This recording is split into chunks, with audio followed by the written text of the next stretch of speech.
Have you ever wondered why certain shows were off limits to you as a child? Probably because of swearing, sexual content, the occasional use of the word penis, right? Well, that is true, but there's a deeper layer than that. For me, anyway. It all started when I was around 6 or so.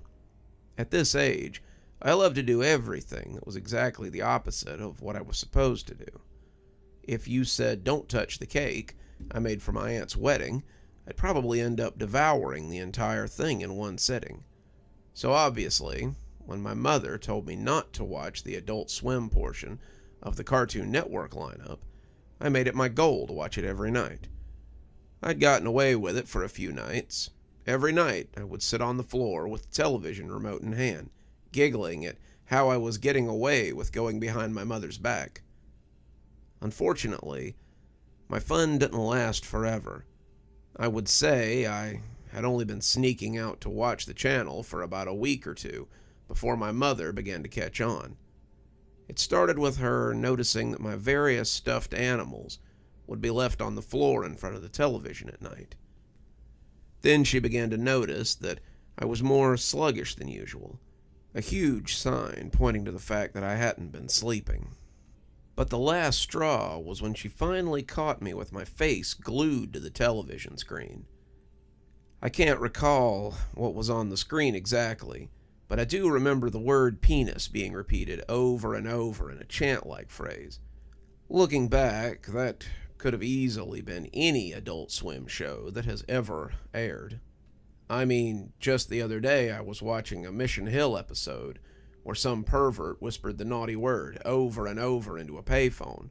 Who knows? Maybe that's what I was even watching. Anyway, none of that matters now. Really, it didn't matter to me then.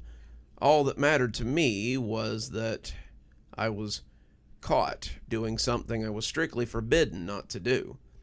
So, I did what every other 6-year-old caught with her hand in the cookie jar would do. I cried. I could easily attribute all the throat problems I have today to that night.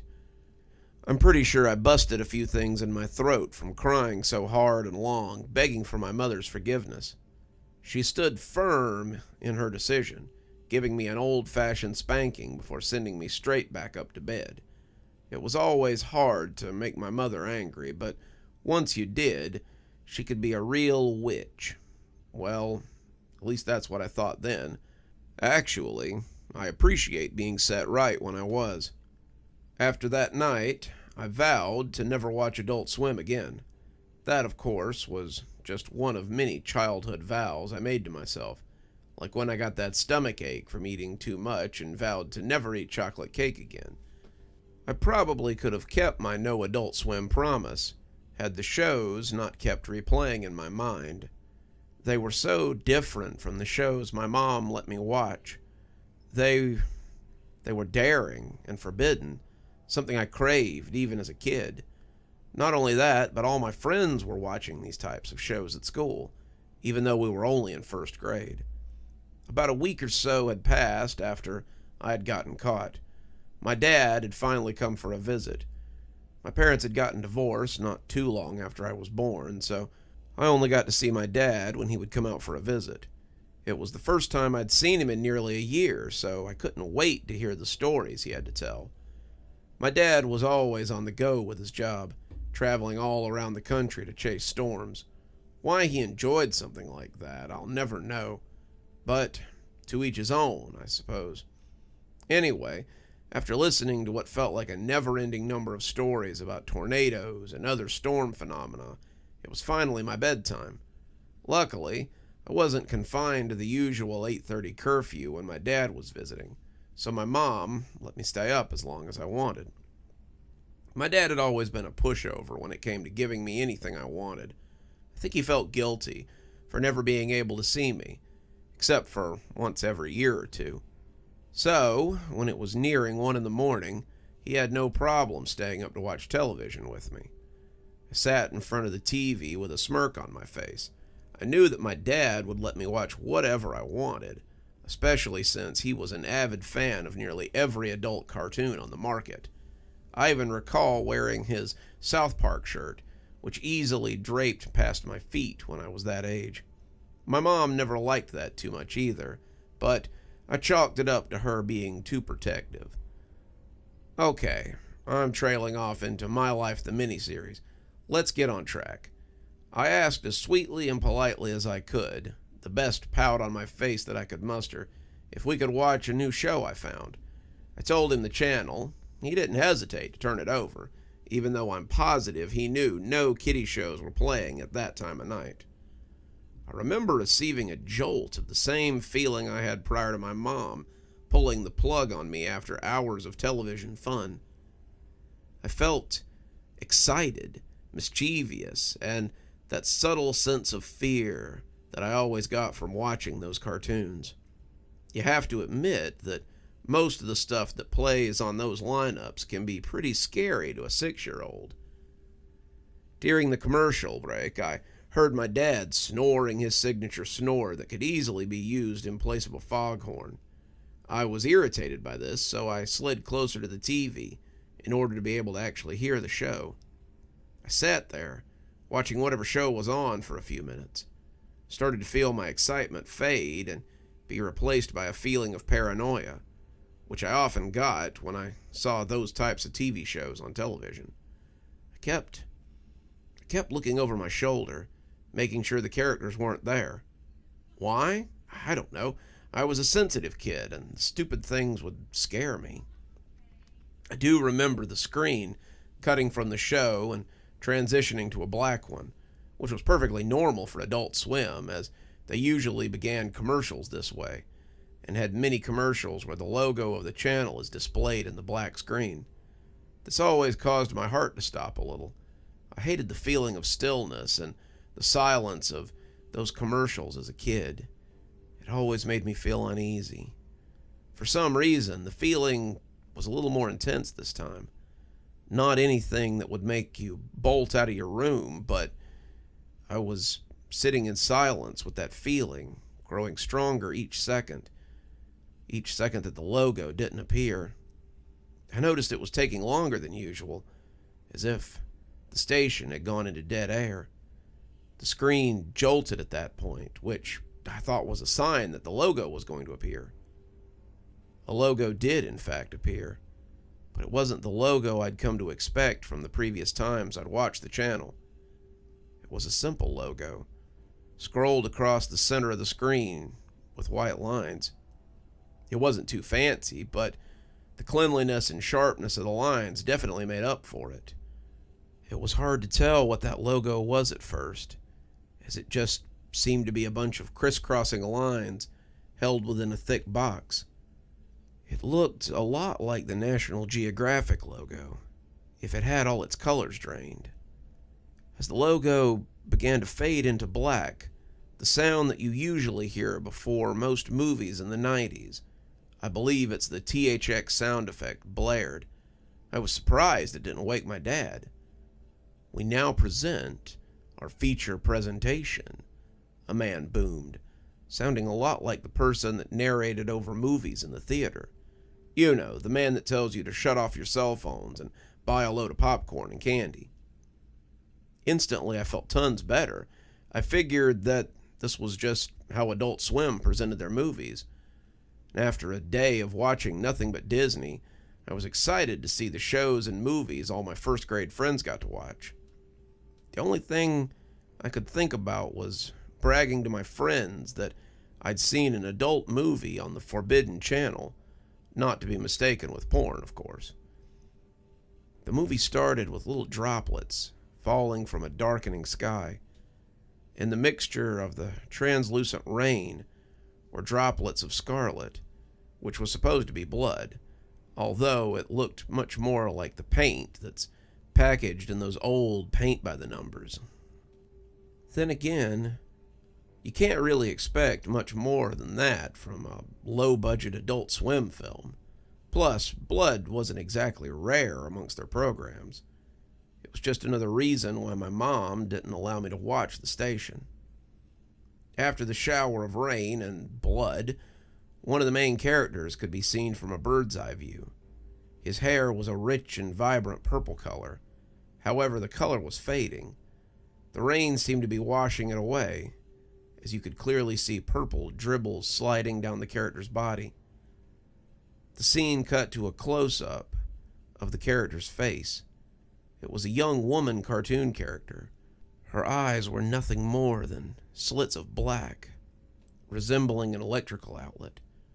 Actually, she herself resembled a huge electrical outlet, which was carried along by tiny sticks for legs and arms.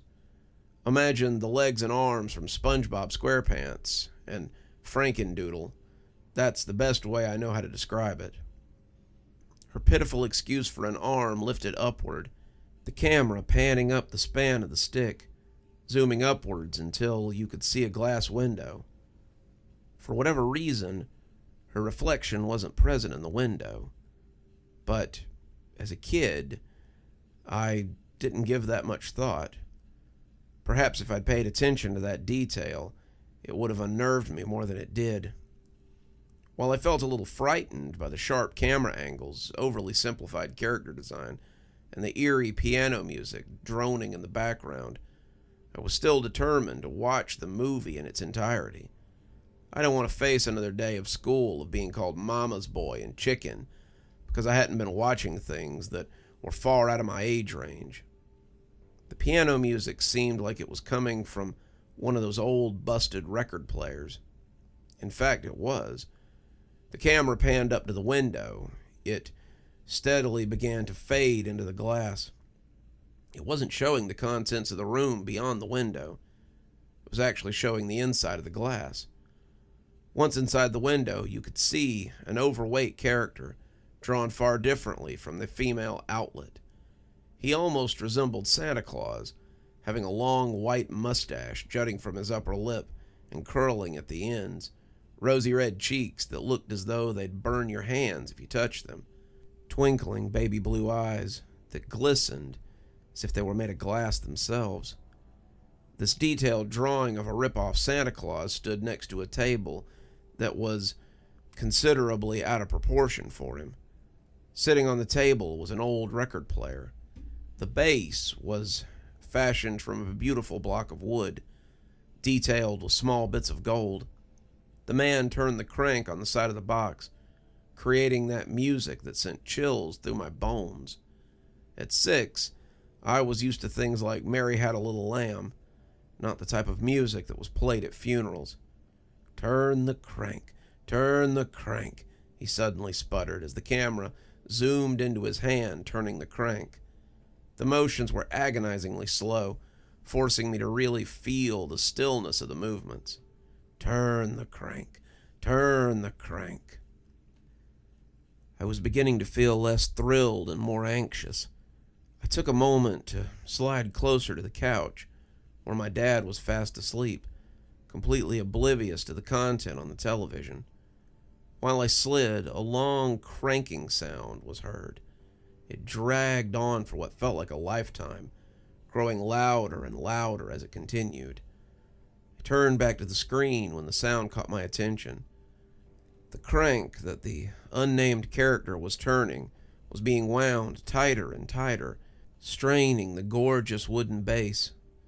The base began to reveal tiny cracks as the crank turned. The crank grew larger, the sound grew louder, and the crank grew weaker. Turn the crank, the cheery man shouted with a creepy, joyous voice. I could only assume he had a smile on his face, but the only thing the camera would show was the record player slowly collapsing in on itself. Turn the crank. My eyes were beginning to fill with tears. I remembered how loud noises would always upset me when I was younger. I was an odd child. Neither silence nor noise pleased me. If it was too silent, I would be scared. If it was too noisy, I'd be equally scared. Fortunately for me, this movie had already manipulated both of those childhood fears. My teary eyes widened as the next scene of the movie took place. The beautiful record player finally gave out, the crank breaking apart into the jolly man's hand. The remaining bits of the record player began to sputter in a violent amount of smoke, which surprisingly only hovered around it, leaving every inch of the room untouched. "No more must I turn the crank," the man whispered, the camera focusing on his face, and his face alone. His cheery-colored cheeks were growing pale, and his glimmering eyes began to lose their luster. Suddenly, those once sparkling blue eyes shattered, shards of glass falling to the floor. I was surprised that they didn't fling into the screen. They just sort of fell from the man's eye sockets. I later figured that the rain at the start of the film had actually been the glass falling from his face. The lonesome girl has finally sank. The screen cut to an abrupt moment of darkness, but only long enough to fade into a new scene. There was another bird's eye view of the street, where the female character had been walking at the beginning of the film. There were shards of glass completely coating the street below. All you could see were the very tops of some of the buildings, which were all tinted with a very rusty shade of crimson because of the massive amounts of broken glass. The camera began to lower the view, zooming in by showing choppily cut frames, each one closer to the mess than the last. As the last frame was presented, I could see the outlet-like character from the beginning, laying motionless in the midst of the glassy area. The shards that surrounded her body were a pale shade of purple, obviously caused by the color that had completely drained from her hair. By this point, I was bawling my eyes out. I may have been young, but I knew what a dead person looked like. I knew for sure that girl was dead. No one could survive being pelted by such an enormous amount of glass like that. The scene changed at that point, showing a close-up of an hourglass. The camera was slowly, gently pulling away from the hourglass, which had grains of sand sliding through its midsection. Kind of reminded me of that soap opera, Days of Our Lives. I'm sure you soap junkies know what I'm talking about. Only it was much more grim and against a colorless background. "She's perfectly fine. Now don't you fret. Thanks for watching my show, kids, but you're not out of hell yet." At that point, I let out such a scream that my throat was still sore the next day. The scream was so sharp that it even forced my dad to bolt upright. He sat up to check on me, accidentally shifting his elbow onto the TV remote, causing the channel to change. What I saw when the channel changed made me even more confused than I already was. The logo for Adult Swim flashed on the screen, and the next show started. It was as if the television hadn't been on Cartoon Network at all that night. My dad apologized for accidentally switching the channel, hitting the recall button on the remote. I was too busy sobbing with fear to stop him. When the channel finally returned to the station that aired that supposed movie, a message popped up on the screen. "Programming not authorized. Please confirm you are subscribed to the channel or unplug your receiver to resolve the issue. If you continue to see this error, please contact your cable provider. We apologize for any inconvenience." The channel was apparently some type of late-night movie network, exclusively for subscribed viewers. But that didn't explain how I was able to watch an entire film on an unauthorized channel. How it got on that channel, I have no clue. I guess it's possible my dad may have bumped the remote in his sleep, but I think I would have noticed the channel changing. Instead, I only noticed an Adult Swim show leaving for commercials and then returning with that hideous film. I slept in my mom's bed that night, trying to block the image of the film strip out of my mind. The next morning, I could hear my mom loudly discussing not letting me watch late-night television with my dad. Looking back on that night nowadays, the film wasn't half as bad as most of the animes, crime shows, or twisted cartoons and morbid comics I was exposed to. I guess I was just being silly and childish. But all children have horrifying experiences that wouldn't even make them flinch as adults. Even though I've seen far worse, that film left a bad impression in my mind. I mean, I still enjoy watching Adult Swim to this day, and now I can do it without getting in trouble, but I'm definitely on high alert for anything overly suspicious. Not only with Adult Swim, but with late-night movie showings in general. I have no interest in seeing that film again, but I'm curious about its title. I'd like to know the name so I can research any portions of the film I may have missed and possibly discover the voice actor behind the demonic Santa-like man. Maybe you guys can help me with that. Good evening, everyone. It's me, Dr. Plague. Thank you so much for joining us for tonight's show. If you think you might like a little more spooky in your life, then please feel free to click on one of the videos we have up here. Maybe look at one of the playlists if you're trying to get caught up. I know, there's so many videos on the channel. There's so many series that are going at the same time. Sometimes you just need a little refresher course, and I gotta say, I always enjoy the views. If you're not subscribed, feel free to hit that subscribe button. Maybe hit the bell so you don't miss anything. We upload a lot on this channel, so you won't want to miss a single story as they come out. If you'd like to support the channel, you can click on the Amazon link down there. There's quite a few books in my Amazon account. You can have a look, and if you'd like a signed copy, get up with me through email, and I'll be happy to work something out with you. Also, there's links to my Patreon, and you can become a member on the channel if you'd like your spooky a little bit early. Patrons and members on the $5 tier get their videos 12 hours early. That's in the morning as opposed to in the evening. Patrons at the $10 level also get a signed copy of my book anytime I write one. Speaking of my patrons, you should see them appearing right now. Just wanted to take a minute to say how much I appreciate all of you. Patrons, subscribers, however you give to the channel. I really appreciate everything you do, and it truly touches me that you have chosen to support the channel in this way. Well, that's enough for now. Till next time, Dr. Plague, signing off. Have a wonderful evening.